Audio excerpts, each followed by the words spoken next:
Untuk dana otsus ya yang harus dialokasikan untuk pembangunan pendidikan itu sudah ada ketentuannya ya.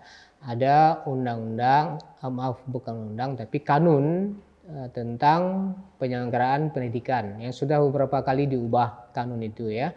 Yang di dalamnya itu ada ketentuan bahwa 20% dari dana otsus bukan hanya bahagian provinsi tapi kabupaten kota juga 20%-nya itu harus dialokasikan untuk pendidikan. Nah, tapi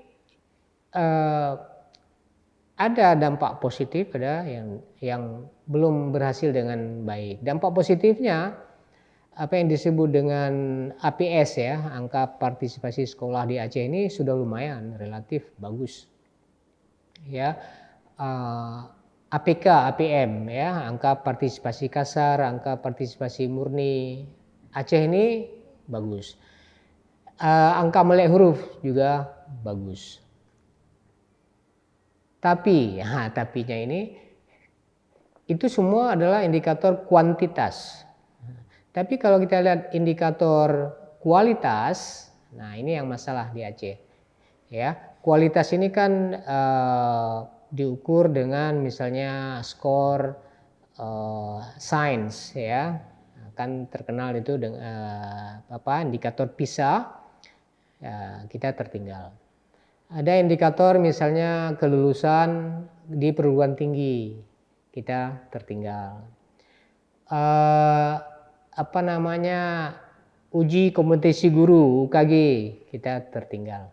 Nah, jadi intinya dana otsus berhasil dalam hal kuantitas, indikator kuantitas. Aceh ini lumayan ya. Tidak ada orang Aceh yang tidak bersekolah lah bisa dikatakan walaupun di daerah terpencil ya. Tapi dari sudut kualitas, nah ini kualitasnya ini kan banyak aspeknya ya.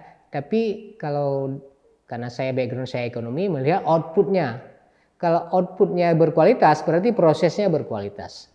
Nah ya, kalau outputnya, produknya berkualitas. Apa produknya ini?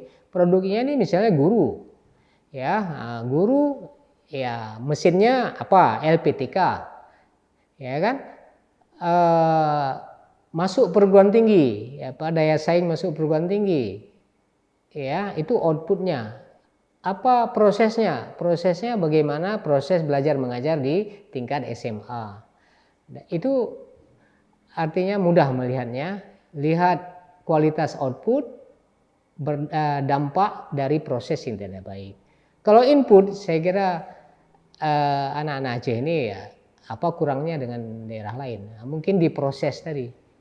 Jadi input ya bagus, kalau proses tidak bagus, output kualitas rendah. Kalau kuantitas tidak ada masalah. Kita menghasilkan barang banyak, kira-kira begitu, tapi dengan mutu yang agak rendah.